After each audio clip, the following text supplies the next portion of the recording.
Newsmaker Sunday with Fox 10's John Hook. Thanks for joining us this week on Newsmaker Sunday. Across the country, elections are increasingly being influenced by well-funded nonprofit organizations that disclose little about their donors or how they operate. Dark money. Sean Noble, a former aide to Arizona Congressman John Shadegg, became one of the most important people in American politics.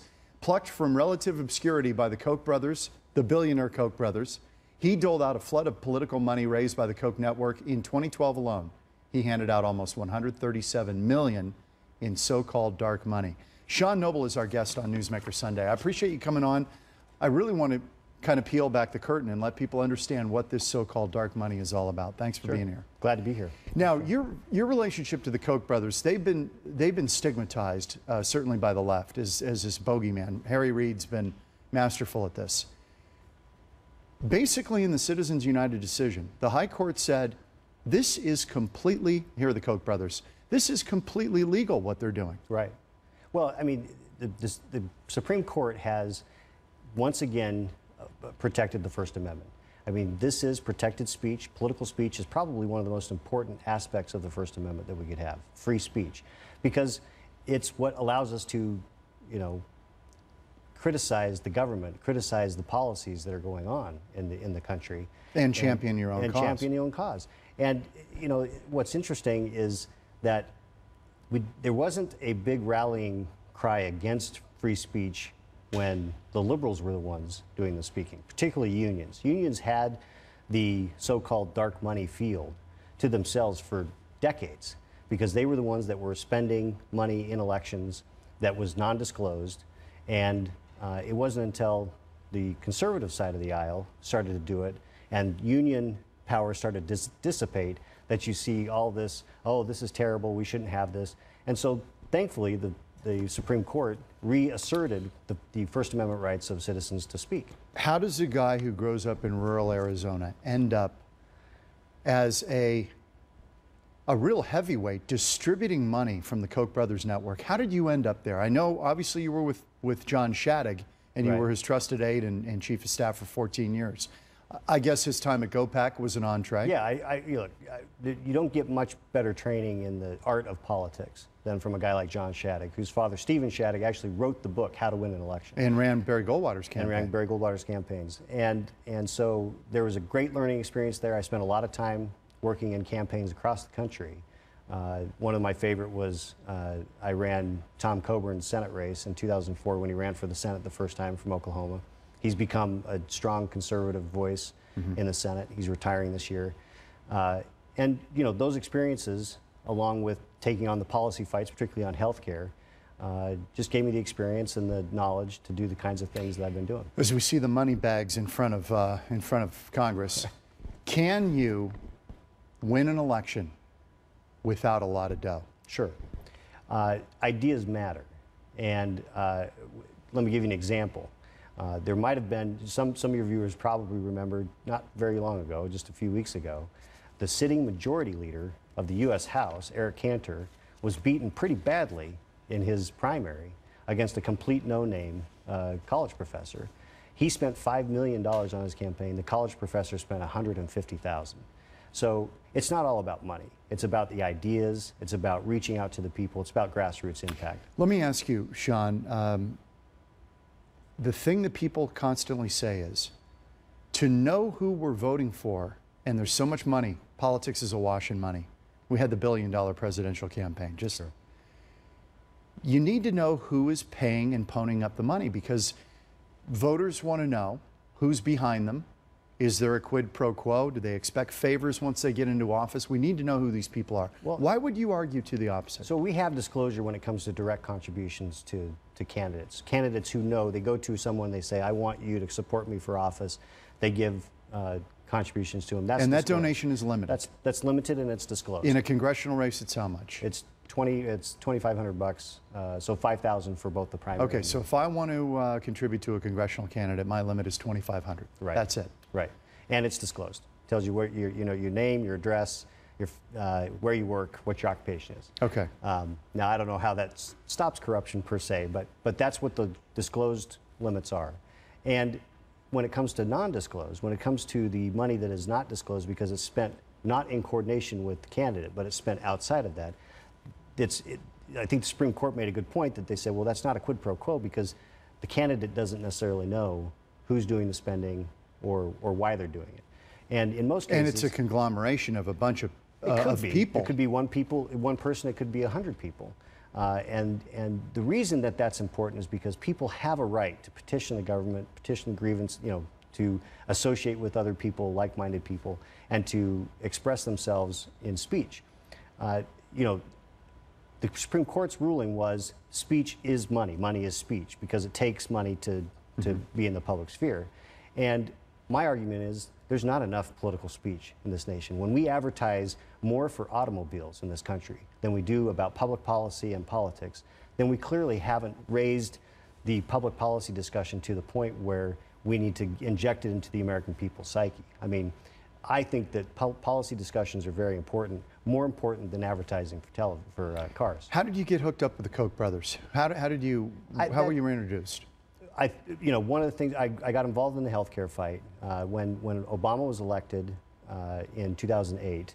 Going into 2009, we knew that he was going to try to do some radical changes to healthcare, and so I got involved in some folks to ask me to put together a plan and to work on how do we stop this bill.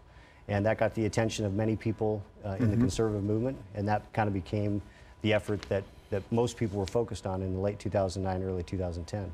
That was the Center to Protect Patients' Rights? Right. It's an organization I formed to lead the fight as a coalition effort. Eric Novak came on this program. He was part of that, Dr. Novak, who came on, who was just absolutely dead set against Obamacare. Right, and probably one of the smartest people in America on why Obamacare is wrong and what the solutions need to be. So your answer to people on dark money would be, look, if you want to fight Obamacare back, you need people to step up and spend money to get a message out to counter the president's message. Right. That's bottom line. Yeah. Free speech. Yes, it's free speech. And the reason that it's anonymous, it needs to remain anonymous, is because we have an overactive government who has proven in the last 2 or 3 years this administration will literally target people and organizations that they disagree with. And that is what the greatest fear the founders had, was an overactive central government. And so now we're actually living that. And so it's more important than ever that we have anonymous, non-disclosed speech. So the logical step is that you believe the IRS stuff, dealing with trying to get to the bottom of their nonprofit status to conservative groups, was targeting. There's no question it was targeting. I mean, if what Lois Lerner was doing was not illegal, then why is she claiming the fifth? I mean, this thing reeks of corruption. It reeks of a cover-up. We're a long ways away from seeing the bottom of this thing, because this goes, I guarantee this goes right into the White House. This was not the IRS acting alone. You're saying, then, what you're saying is when the president says not a smidgen of impropriety or corruption, you say? The facts are completely the opposite. There's all kinds of impropriety.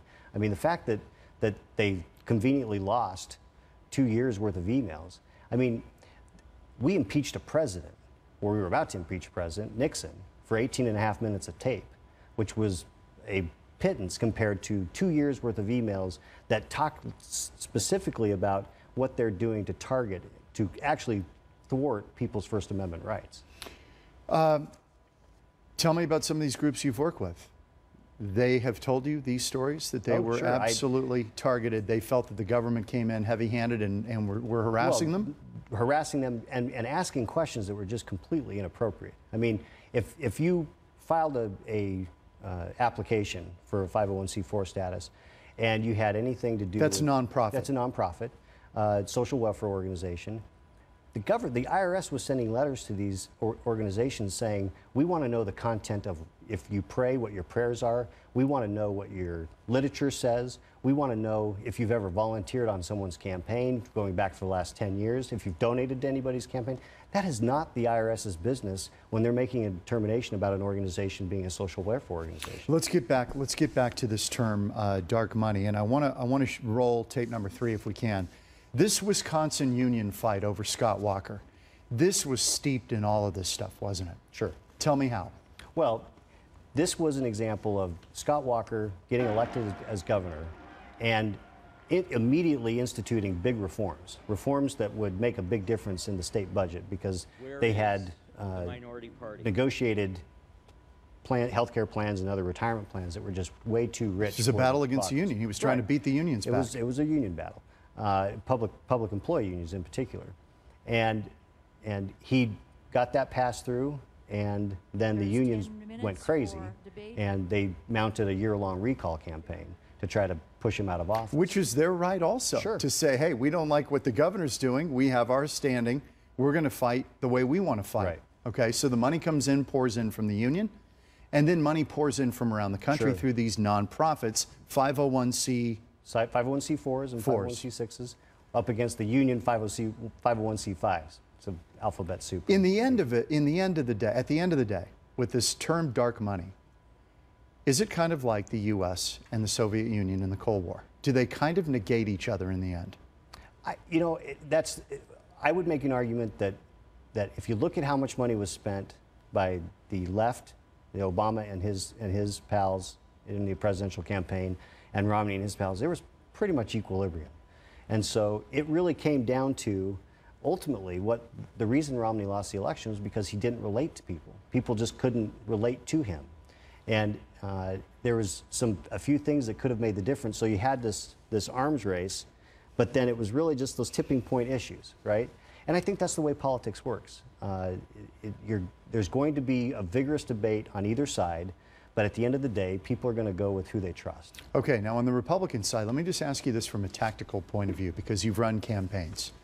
Would the Republicans be better off, instead of this money from this so-called dark money from nonprofits, to spend that money targeting outreach to Latinos, outreach to try to get more women to align with them?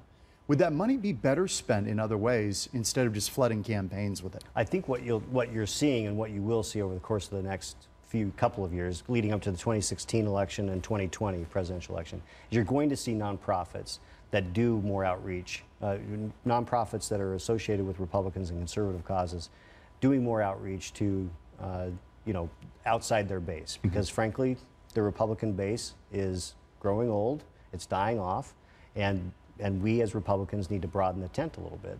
And I think what we've seen some of that to date, great organizations like Libre Initiative, there's veterans organizations reaching out, there's women organizations reaching out, and I think that's important to helping people understand that ultimately conservative principles are what's best for this nation. Your new group is American Encore. American Encore. Correct? We're going to find out what that's all about with Sean Noble, kind of peeling back the onion on dark money in politics. When we come back, how Sean Noble got in a little trouble over this stuff and where he is right now in his career. Back in a moment on Newsmaker Sunday.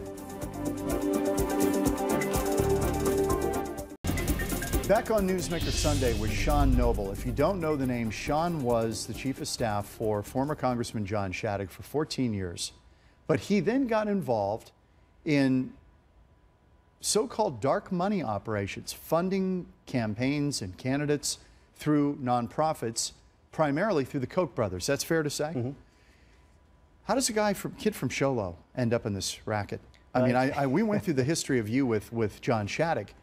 But you were kind of a behind-the-scenes guy. How did you end up with the Koch brothers and end up at really the pinnacle of this stuff, of handing out money? Well, I think it probably overstates a little bit about what type of stuff I was doing. But the nut of it is that we were engaged in philosophical battles that were important to a lot of different people across the country, primarily fighting against the government takeover of healthcare.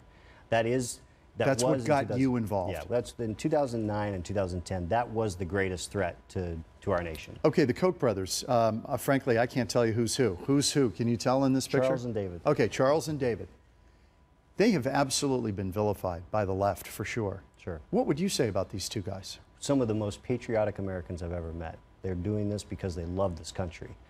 They come from great backgrounds in that regard, and they certainly don't need this. I mean, they don't need to put themselves out there. They could easily just go be their own. You're saying they do not profit from where they put their political money? No. That is not the motivation? Absolutely not. What is the motivation? The motivation is that they care about the country they're going to leave their kids and grandkids. Who on the left would be analogous to them? Well, from the standpoint of being involved, people like George George Soros or Tom Steyer would be the top two names. I think that would be a part of that. Are the Republicans better at this kind of thing than Democrats are?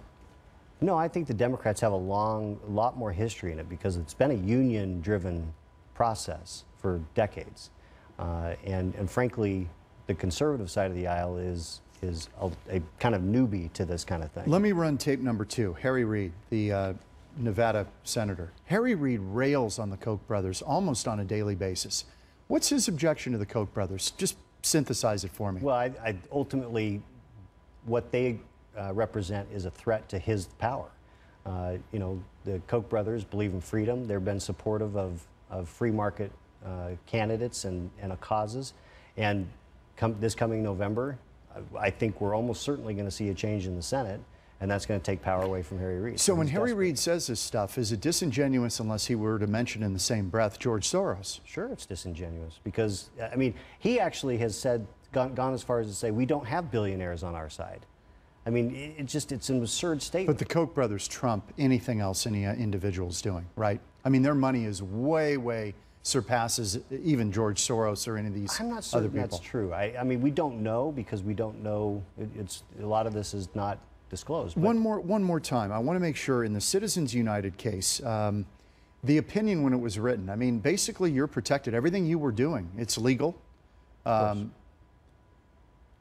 they did say in the opinion that it was important for voters to know who was behind this money. So is Citizens United being carried out as intended with using these nonprofits to kind of hide the money and who the donors are? I think that it is because that was a subset. I mean, Scalia made an argument that, well, we don't care how much money there is as long as we know who's doing the talking. That's been Scalia's position, although that's been distorted. I think what we're going to see is we're going to see additional cases get to the Supreme Court to ferret out that very thing. What do you think of publicly funded elections? I think they're terrible. Why? Well, because doesn't it level the playing field for everybody, and then the marketplace of ideas wins? It doesn't really, because there are inherent advantages if you're an incumbent, for example. If you're a challenger running against a long-term incumbent and you have the same amount of money, then you're not likely to win. I mean, I don't think, it goes back to Jefferson saying it's immoral to take the hard-working money of someone and use it for ideas that they disagree with. I think that's what publicly funded campaigns do. Take money from you and me and give it to people we don't agree with. Let's run back to the 2008 election. This is before Citizens United. Right. We were operating under McCain-Feingold then. John McCain said, I'm going to be a publicly funded presidential candidate. Barack Obama said he was going to as well. Then at the end, when Obama was having so much money coming in from people donating over the web, he said, you know what, I'm handcuffing myself if I don't let this money fly. And he said, no, I'm not going to be publicly funded anymore. I'm going my own way. And then it blew the top off the whole thing. Yeah, I don't think that I mean, Barack Obama ended up, I think, outspending McCain 2-1 as a result of that. But there was outside money that was spent in that election to some degree, not as much as in 2004. That was when George Soros and the Democrats really tried to spend a lot of money to try to get Kerry elected. Right. Similar to what the right did against Barack. I'd be remiss not to get into what happened in California. You got involved in trying to deal with two propositions out there. One of them had to do with what? It was a pay raise. Well, there was a union initiative to limit what could be deductions for union dues, and then there was one that was trying to stop a tax increase. That's right. Okay, so you were involved in influencing some of those propositions. They both lost. In the end, California stepped in. The court stepped in and said, where's this money coming from? Right before the election. Right. You ended up getting fined $1 million, right? Yeah, the organizations did, yes. Upshot of that? Upshot was that this was a perfect example of because this was a state-based issue. And so we had state laws and state regulators that had an overabundance of power, and they abused that power. They came after you? They came to shut you down? They did. They literally, they got a phone call from the governor who said, we have to know, we have to know who's done this. We have to get behind it, see who's behind this, these contributions. And they actually used their audit authority to audit a report that had not even been filed yet. It was a report that was supposed to be filed, 3 months hence. They said, we have authority to audit that report now, even though it doesn't exist. The state Supreme Court in California sided with them, and so it kind of blew it up. Now, the proof of the overreach was that they went back to the legislature last year and actually got a statute passed to give them the authority to do what they did to us surreptitiously. And this is happening around the country now. They're trying in to many states. Get the power to go in and find out who is behind these happens nonprofits. In Illinois, New York. Should a nonprofit be used for this kind of political stuff? You bet. I think it's crazy to think of a nonprofit. Nonprofit. The scheme of nonprofits is social welfare, right? To enhance the greater good for people, for organizations, for society. And to think that politics is not a part of the social welfare of this nation you can't make that argument. We got to take a break here. Sean Noble, dubbed the Dark Money Man. We'll find out if he objects to that term when we come back on Newsmaker Sunday.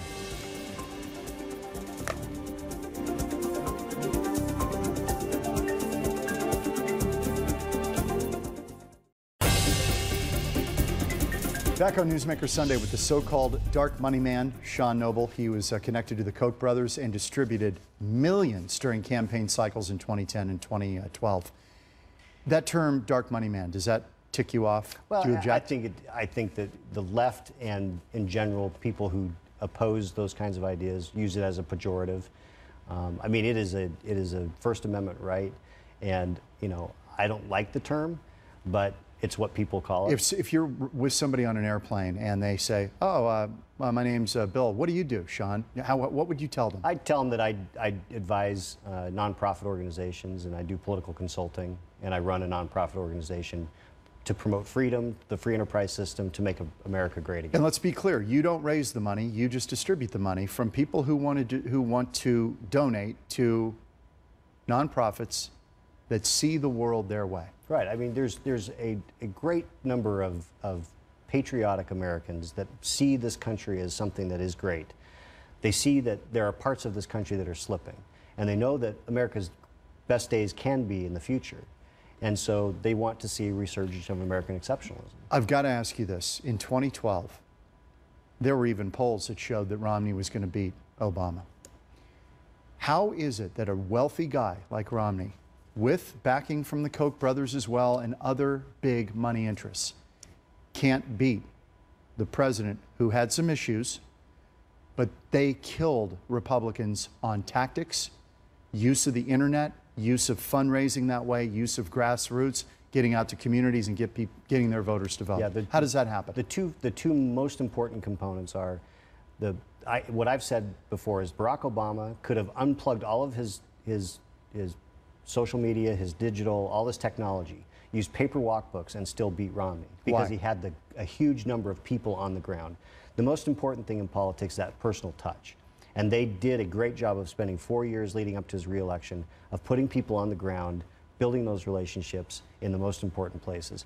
Romney, as a result of an extended primary season and a shortened general season, just didn't have the time. That's going to change next time around because Cleveland's going to have their Republican convention in June, maybe. Right. And the other aspect was we did an election night and the day after election poll of swing voters who made their decision late, and we said word or phrase to describe Barack Obama. They said disappointing, and well, mainly disappointing in that he wasn't living up to what they expected. So I thought, well, if they're disappointed, then obviously why didn't that happen? When we asked word or phrase to describe Romney, they said liar. That was we did a word cloud and liar. Liar. And the message that the Barack Obama campaign was pushing was that he was a liar, couldn't be trusted. And ultimately in elections, who you trust or who you may not trust is the most important thing. 5 seconds. Does Romney make a comeback and try to run again? I think that's a possibility. I do, and I do as well. I would be open to that. Okay, Sean Noble, great to see you. Great to see you. Best of luck in the future. I know it's been a tumultuous 4 years, but wish you the best. Thank Sean. you. Thank you. Thanks for joining us on Newsmaker Sunday.